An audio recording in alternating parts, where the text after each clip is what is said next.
IMF এর চাপের কারণেই সরকার বাধ্য হলো কিনা, পাশাপাশি যারা ব্যাংক লুটেরা কিংবা বিদ্যুৎ লুটেরা হিসাবে পরিচিত ছিল তাদের কারো বিরুদ্ধেই ওই অর্থে সরকার এখন পর্যন্ত কোনো ব্যবস্থার উদ্যোগও আমরা দেখিনি। এর কারণ কি? সরকার কি এখানে একটু ভয় পাচ্ছে কিনা? হ্যাঁ, ধন্যবাদ। খুব স্বাভাবিক, ওনারা যেগুলো বলছেন বলাটা খুবই স্বাভাবিক, আপনার প্রশ্নটাও খুব স্বাভাবিক।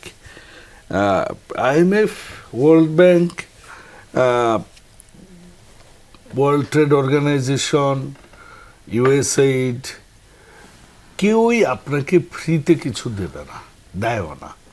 তারা তাদের স্বার্থ রক্ষা করেই দিবে, এটা খুব স্বাভাবিক। এখন যদি ওই কথাই যদি আসি, তাহলে দেখুন, আপনার হাতের ঘড়িটাও বিদেশি, আমার হাতের ঘড়িটাও বিদেশি, রতন ভাইয়ের হাতের ঘড়িটাও বিদেশি। আমাদের জাতি তো সমস্যা হয়ে গেল রে ভাই। আমরা নিজেরা অভ্যস্ত না আমাদের নিজস্ব কোনো কিছু ব্যবহার করে। আমরা বিদেশি পারফিউম পেলে আমরা খুশি হই, বিদেশি মোবাইল পেলে আমরা খুশি হই, বিদেশি গাড়িতে চললে আমরা খুশি হই, বিদেশি কোনো কিছু গিফট পাইলে আমরা খুশি হই। আমাদের ইন্ডাস্ট্রিয়ালাইজেশন নাই। এক দর্জিগিরি ব্যবসা শহীদ প্রেসিডেন্ট জিয়াউর রহমান দিয়ে গেছিলেন, সেই কবে। এর অল্টারনেটিভ কোনো কিছু হয়নি এখনো। আমাদের এমনকি একটা সুচ আনতে হয় চায়না থেকে। আপনি গার্মেন্টস বেচবেন কোথায়? ইউরোপ আমেরিকার কাছেই তো। ইউরোপিয়ানরা কি করে? সার্টিফিকেট বেচে, এ আইএসও মাইএসও করে আপনাকে সার্টিফিকেট বেচে তারা। আপনি নেন, না নিলে আপনার মাল ওরা নিবে না।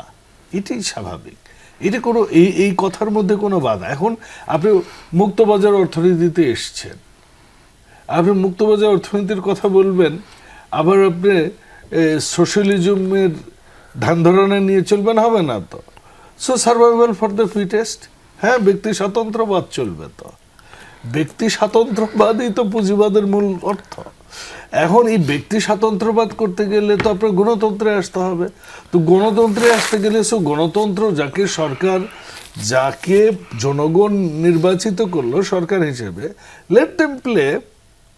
এখনো তো আপনার 3 মাস 100 দিন শেষ হয়নি, আপনি অনেক কিছু চেয়ে বসতেছেন, আপনি যুদ্ধ সামাল দিতে বলতেছেন। আপনি কিছু ভালো কথাও তো আজকে অনেকে বলতে পারতো যে এটা খলিল সাহেবরা, খলিল সাহেব ভালো খারাপ, যোগ্য অযোগ্য, সেগুলো বিষয় না। বিষয় হচ্ছে সেই 86-র দিকে এরশাদের সময়ে হুমায়ুন রশিদ চৌধুরী একবার সাধারণ অধিবেশনের সভাপতি, তাই না?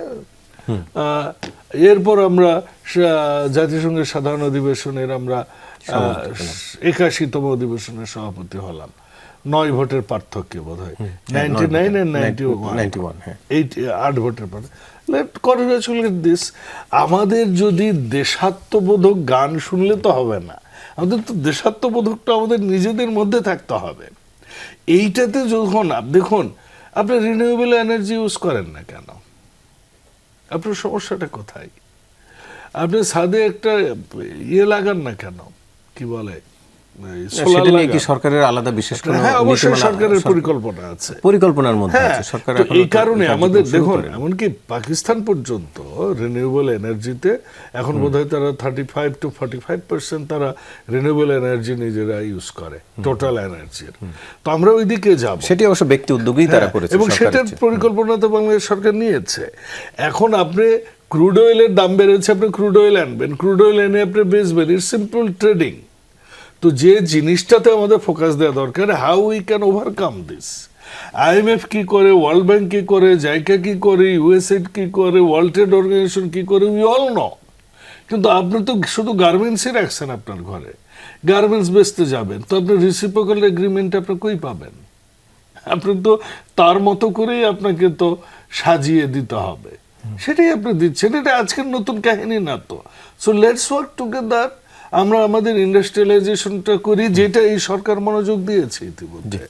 আর যেটা ঋণের কথা বলছেন, দেখুন, আইএমএফ এর ঋণ, বাংলাদেশের ঋণের এমন না যে ঋণের বোঝা খুব বেশি, কিন্তু ঋণ পরিশোধের মতো আমাদের যে, মানে আপনি যদি বিশ্বে দেখেন, সারা বিশ্বে কিন্তু জিডিপির প্রায় 250% অ্যাভারেজ হচ্ছে ঋণ। আমরা ওই ক্ষেত্রে 40-এর নিচে 38.60 বোধ হয়। তো এইটা ঋণ নেওয়ার অপশন আছে, কিন্তু প্রশ্নটা হচ্ছে কি যে আপনি ঋণ পরিশোধটা কিভাবে করবেন? এই ভর্তুকির অর্থনীতিতে তো আপনি পরিশোধ করতে পারবেন না। এখন সেই প্রেসক্রিপশন যদি আইএমএফ দেয়, আমি জানি না দিয়েছে কিনা, আমার এই ব্যাপারে লেটেস্ট পড়ালেখা নাই, তবে যদি দিয়েই থাকে তো আপনাকে তো মানতে হবে সেটা। লুটেরাদের বিরুদ্ধে সরকার খুব ধীরে চলো নীতিতে কেন Exactly. আগাচ্ছে একটু দেখুন, ছোট করে। মাত্র তো আমরা মানে এই সংসদে আসবার পর 1 মাস আমরা রোজা, 18ই জানুয়ারির ফেব্রুয়ারির পর থেকে রোজা গেছে 1 মাস, রাইট? এরপর আমরা রাত দিন শুক্রবার শনিবার মধ্যরাত পর্যন্ত সংসদ করেছি 2 মাস। কয় মাস গেল? 2 মাস, রাইট? এরপর যুদ্ধ, বিদ্যুৎ।